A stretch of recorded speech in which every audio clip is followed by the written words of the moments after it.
స్వార్థము కపటము లేకుండా కాయును. నేడు కూడా కట్టి పాపలాగా నిన్ను కూడా కాచునే యేసు. నేడు కూడా కట్టి పాపలాగా నిన్ను కూడా కాచునే యేసు. క్రీస్తుకు సాటిగా ఎవరు రారు అవని ఎందు దేవుడు యేసుడు.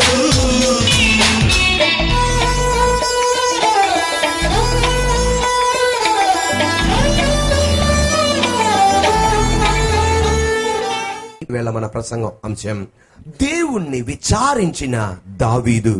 1, నష్టమైపోయినవి తిరిగి పొందుకోవాలి అన్న ఆశ మనకుండాలి. 2, ఇంత నష్టం ఎలా జరిగింది. 3, దేవుణ్ణి విచారించు, ఆకర్షణకు లోబడకు. ఈ రోజున నీతో నాతో సవాల్ చేసేది, ఈరోజు నువ్వు అనొచ్చు, అన్నయ్య సజిబాబు అనేక ఆకర్షణలకు నేను పడిపోయాను, ఇప్పుడు నష్టపరుచుకున్న నాకు వేదన కలుగుతుంది, ఏం చేయమంటావు? ఇక నేను ఇంతేనంటావా లేకపోతే దీనిలో బయట రాగలనా? Yes, you can come out. నువ్వు బయటికి రాగలవు. ఇంకొకసారి ఈ ఆకర్షణకు లోపడకుండా నువ్వు బయటికి రావడానికి రెడీ అయితే నష్టమైపోయింది మళ్ళీ నేను దేవుడు తిరిగి తీసుకొస్తాడు. ఏమండి, ఎంతమంది ఇంట్లో టీవీలు ఉన్నాయి? చేయబోయే కదండి, చేయబోయే కదండి. మా ఇంట్లో కూడా ఉందండి, చేతులు పోయి కదాను ఉన్నాయా? చెల్లించండి. ఎంతమంది ఇంట్లో టీవీలకు రిమోట్లు ఉన్నాయి? చెల్లిపోయి కదండి. మీ టీవీలు రిమోట్లు అన్ని రేపు అక్కడ తీసుకొచ్చేసేయండి అని చెప్పడానికి కాదు, నేను చెప్పే మాట ఒక్కడికి జాగ్రత్తించండి. ఇదివరకు టీవీలు ఎలా ఉండేది తెలుసా? చిన్నప్పుడు మా 7th క్లాసులో 6th క్లాసులో మన షట్టర్ ఎత్తుతారే అలా ఉండే టీవీలు, అలా ఉండే. మన టీవీ ఉందా? ఏముంది?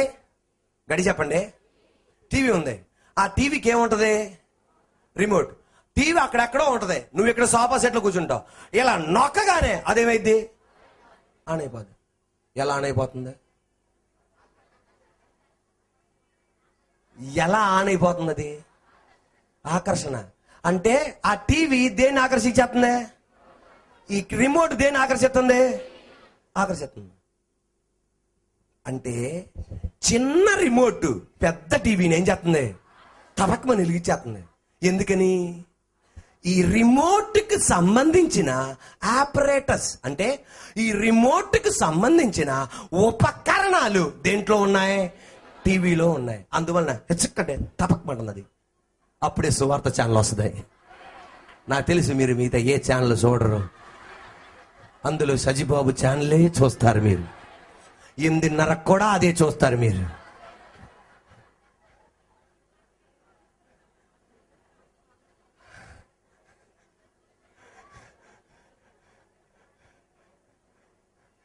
ఎనిమిదిన్నర తర్వాతే ఏదైనా మీరు చూస్తారు వేరే. ఈ రిమోట్ ఆన్, చిన్న రిమోట్ పెద్ద టీవీని పఫ్ అని ఆన్ చేస్తుంది. పెద్ద కారు చిన్న రిమోట్ పఫ్ అని తలుపులు కదిలిస్తుంది. పెద్ద మిషనరీ కానీ చిన్న రిమోట్ వర్క్ చేసేది చేస్తుంది. ఇప్పుడు ఈ రిమోట్ మాట టీవీ వినకుండా ఉండాలంటే ఏం చేయాలి తెలుసా? ఈ రిమోట్ కి సంబంధించిన ఉపకరణాలని పీకి పడేస్తే ఎంత నొక్కినా అది ఏం గెలగదు. అది నేను చెప్పే పాయింట్ ఇదే.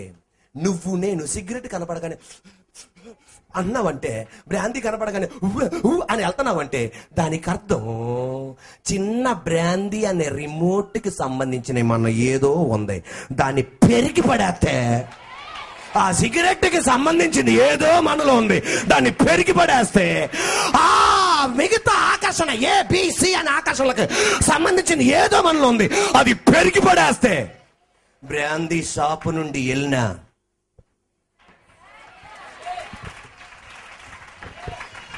అని వెళ్ళిపోతావు.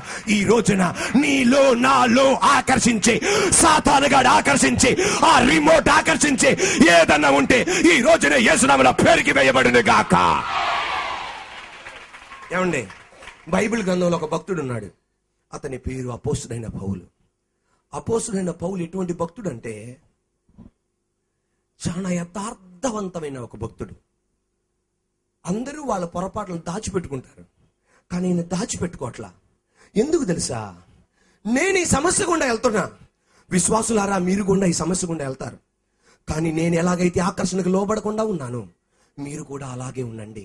ఆయన ఒక రోజు ఏమాట అంటాడు, how wretched man I am, నేనంత దౌర్భాగ్యుణ్ణి, ఈ మరణకరమైన ఈ ఊపి నుండి నా దేవుడు ఎలా నన్ను విడిపిస్తాడు?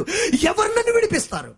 రోమాపత్రిక 7:24 నాతో పాటు చెప్పండి. అయ్యో, గట్టిగా అయ్యో, సరిపోలా, గట్టిగా అయ్యో, నేనెంత దౌర్భాగ్యుడును, ఇట్టి మరణమునకు లోనగు శరీరము నుండి నన్నెవడు విడిపించును. అయ్యో అన్నమాట ఎప్పుడు అంటారు? ఒక వ్యక్తి యాక్సిడెంట్ అయింది, అయ్యో అంటారు. ఒక వ్యక్తి మరణించాడు, అయ్యో అంటారు. ఒక వ్యక్తి ప్రమాదం గురాడు, అయ్యో అంటారు. ఇక సాయం చేయడానికి మార్గం లేదు, అయ్యో అంటాడు. ఇక్కడ ఏమంటాడంటే, అయ్యో నేనెంత దౌర్భాగ్యుణ్ణి. అంటే ఇక్కడ ఉన్న చెప్పే మాట ఏంటంటే, పౌలు అనేకమైన ఆకర్షణకు లోనవుతున్నాడు. ఈ పత్రిక రాసినప్పుడు ఆయన పాపి కాదు, పరిశుద్ధుడు, భక్తి గల జీవితం చేస్తున్నాడు. ఆయన ఏమన్నాడంటే, నేను పరిశుద్ధంగా ఉండాలనుకుంటున్నాను, పరిశుద్ధంగా ఉండలేకపోతున్నాను. మంచి చేయాలనుకుంటున్నాను, చెడు చేస్తున్నాను. దేవుని కొరకు నిలబడాలనుకుంటున్నాను, నిలబడలేకపోతున్నాను. అయ్యో నేనెంత దౌర్భాగ్యుణ్ణి. ప్రజల ఎదుట భక్తిపరుడుగా ఉంటున్నాను, నా ప్రసంగాలు భక్తిపరుడుగా ఉంటున్నాయి, ప్రజల ఎదుట పరిశుద్ధుడిగా ఉంటున్నాను, ప్రజల ఎదుట ఘనంగా ఉంటున్నాను, ప్రజల ఎదుట ఇలా ఉండాలి మా పిల్లలు అనుకుంటున్నాను. అయ్యో నా జీవితాన్ని నేను మోసపరుచుకుంటున్నానా దేవా, నేను దౌర్భాగ్యుడిని ప్రభువా, నన్ను ఈ మరణము నుండి విడిపించవా. మంచి చేయాలనుకుంటున్నాను, చేయలేకపోతున్నాను. పరిశుద్ధంగా ఉండాలనుకున్నాను, పరిశుద్ధంగా ఉండలేకపోతున్నాను. దేవుని వాక్యంలో నిలబడాలనుకున్నాను, దేవుని వాక్యంలో నిలబడలేకపోతున్నాను. ఈ ఆకర్షణ నుండి నన్ను విడిపించవా అంటే, ఇంకొక మాటలో చెప్పాలంటే ఆయన చెప్పేది ఏంటంటే, నన్ను ఇంకొక నియమం, ఇంకొక శక్తి నన్ను ఆకర్షిస్తుంది దేవా. దీనికి అర్థం ఏంటంటే, నన్ను మరణము నుండి విడిపించు దేవా. అయ్యో నేను ఎంత దౌర్భాగ్యుడిని, ఇట్టి మరణమునకు లోనగు శరీరము నుండి నన్ను ఎవడు విడిపించను. ఈ మాటకి అర్థం ఏంటంటే, ఏమండి, హాస్పిటల్లో ఒక పేషెంట్ ఉన్నాడండి, కొన ఊపిరితో ఉన్నాడు. ఆయన విడిచిపెట్టి వెళ్ళిపోతారా? గట్టి చెప్పండి, విడిచిపెట్టి వెళ్ళిపోతారా? అక్కడే ఉంటారు. ఆ వ్యక్తి చచ్చిపోయాడు అనుకోండి, ఇక ఏం చేస్తారు? ఆ వ్యక్తిని సమాధి. ఎంత ప్రేమ ఉన్నా 2 రోజులే, మిగతా ఏం చేసేస్తారు? సమాధి చేస్తారు. ఇక్కడ పౌలు చెప్పేది ఇదే, తండ్రి నా ఏ అనే పాపాన్ని, నా బి అనే పాపాన్ని, సి అనే పాపాన్ని మృతం చెందినట్టు చేశా, కానీ ఆ మృతం చెందిని మరలా నా దగ్గరికి వచ్చేస్తున్నాయి, నా వల్ల కావట్లా. దీని సందర్భం ఏంటంటే, మనకి క్యాపిటల్ పనిష్మెంట్ ఉరి శిక్ష. ఏంటిదండి? ఒక వ్యక్తి నేరమో దొంగతనం చేస్తే ఆ క్యాపిటల్ పనిష్మెంట్ ఏంటి? ఉరి శిక్ష. రోమీలు యేసు ప్రభు బతికున్న కాలంలో సిలువ క్యాపిటల్ పనిష్మెంట్. పౌలు కాలం వచ్చేటప్పటికల్లా క్యాపిటల్ పనిష్మెంట్ ఏంటంటే, ఒక వ్యక్తి దొంగతనం చేశాడు, ఒక వ్యక్తి హత్య చేశాడు, ఆ వ్యక్తికి ఉన్న క్యాపిటల్ పనిష్మెంట్ ఏంటంటే, ఇప్పుడు ఒక వ్యక్తి, నేను దొంగతనం చేశానండి, నేను నేరం చేశానండి, నా క్యాపిటల్ పనిష్మెంట్ అంటే రోమీలు నన్నేం చేస్తారంటే, చచ్చిపోయిన శవాన్ని నాకు కట్టేస్తారు. చచ్చిపోయిన శవాన్ని ఎలా ఉంటుంది నాది బతుకు? ఇంచుగా చచ్చిపోతా. ఎక్కడ పౌలు చెప్పేది ఇదే. శోభను చనిపోయిన శవం అనుకోండి, బతికే ఉన్నాడు, నా మీద రాగాను మళ్ళా. శోభను చచ్చిపోయిన శవం. ఈ శవాన్ని నేను నేరం చేశా, నేను పొరపాటు చేశా, నేను చేయకూడని పని చేశా, అందువల్ల నా రోమిలు ఏం చేస్తారంటే, ఈ చచ్చిపోయిన శవాన్ని నాకు కట్టేస్తారు.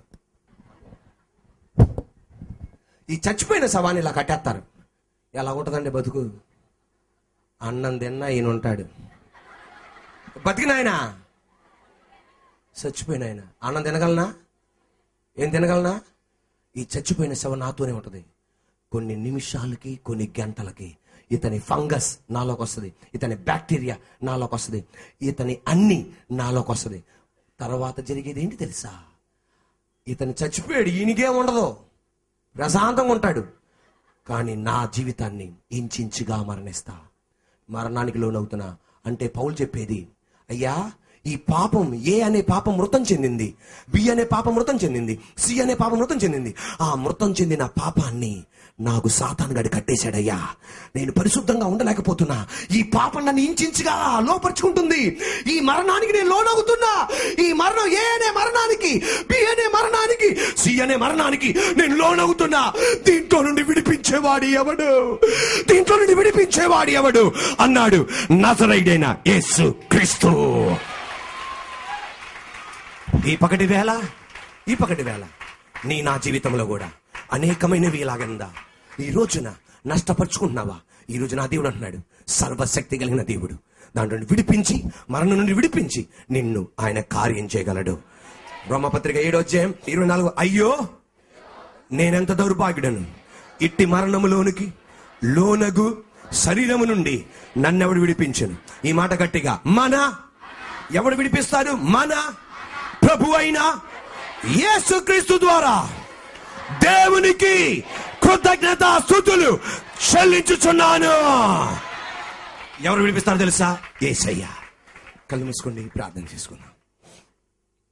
ఈ రోజున సర్వశక్తి కలిగిన దేవుడు నిన్ను నన్ను ఆదరించడానికి, నిన్ను నన్ను విడిపించడానికి మన మధ్యలో ఆయన ఉన్నాడు. నష్టమైపోయినది ఏదైనా నా దేవుడు తిరిగి ఇవ్వడానికి రెడీ. నష్టమైపోయింది ఏదైనా నా దేవుడు తిరిగి ఇవ్వడానికి రెడీ. ఈ రోజున ఇటువంటి నీ మరణించిన ఏ పాపం, మరణించిన బి అనే పాపం, మరణించిన సి అనే పాపం ఈ రోజు సాతానుగాడు యేసులో బతికున్న నీకు కట్టేశాడా? ఈ రోజున ఆ పాపమే నిన్ను మరణానికి లోనగునట్టు చేస్తుందా? బి అనే పాపమే మరణానికి లోనగునట్లు చేస్తుందా? సి అనే పాపమే నిన్ను కట్టేసేసేసి యేసులో బతికను నిన్ను కట్టేసేటట్టు చేసి నిన్ను మరణించేటట్టు చేస్తుందా? ఈ వేళ తద్వారా పరిశుద్ధత నష్టమవుతుందా? భక్తి నష్టమవుతుందా? ఆత్మీయత నష్టమవుతుందా? ఈ రోజు దేవునికి చెప్పు, దీంట్లో నుండి విడిపించగలిగిన వాడు ఎవడు? ఒక ఆయన ఉన్నాడు, ఆయనే నజరేయుడైన యేసు. రెండు చేతుల పైకెత్తి మాట చెప్పండి, యేసయ్యా, యేసయ్యా, నా జీవితంలో అనేకమైనవి నష్టమైనాయి. ఈ వేళ యేసయ్యా నష్టమైపోయినది తిరిగి పొందాలని ఆశ. యేసు నామములో నేను తిరిగి పొందుకొని గాక. ఆ మాట గట్టిగా పలకండి. ఈరోజు ఆత్మీయంగా, ఈరోజు శారీరకంగా, ఈ రోజున మానసికంగా, ఈ రోజున బిడ్డలకు సంబంధంగా, ఈరోజు కుటుంబ సంబంధంగా, ఈరోజు వ్యాపార సంబంధంగా, ఈరోజు సంఘ సంబంధంగా, ఈరోజు ఆత్మీయత సంబంధంగా ఏదన్నా నష్టమైపోయావా? రెండు చేతుల పైకి యేసయ్యా, నష్టమైపోయినది తిరిగి పొందుకొని గాక అని చెప్పండి. ఆ మాట గట్టిగా చెప్పండి. ఆ మాట గట్టిగా చెప్పండి. యేసయ్యా, నష్టమైపోయినది తిరిగి పొందుకొని గాక అని చెప్పండి గట్టిగా. ఎంత గట్టిగా చెప్పగలవు అంత గట్టిగా. Fill in the name of Jesus Christ of Nazareth. Hallelujah. ఈ రోజున ఎవరైనా ఈరోజు భక్తి నష్టమవుతుందా? మరణించిన ఏ అనే పాపం, మరణించిన బి అనే పాపం, ఆ మరణించిన సి అనే పాపం, ఆ ఏ అనే పాపపు శవం, బి అనే పాపపు శవం, ఆ సి అనే పాపపు శవం నీ బతికున్న నీ ఆత్మీయ జీవితానికి సాతానుగాడు కట్టేశాడా? ఈ రోజున ఆ ఏ అనే శవమే నిన్ను మరణానికి లోనగున్నట్టు చేస్తుందా? బి అనే శవమే మరణానికి లోనగునట్టు చేస్తుందా? సి అన్న శవమే మరణానికి లోనగునట్టు చేస్తుందా? యేసయ్యా, ఈ రోజున నువ్వు నన్ను విడిపించేందుకు స్తోత్రం అని చెప్పండి. హల్లెలూయా. ఈ రోజున నా దేవుడు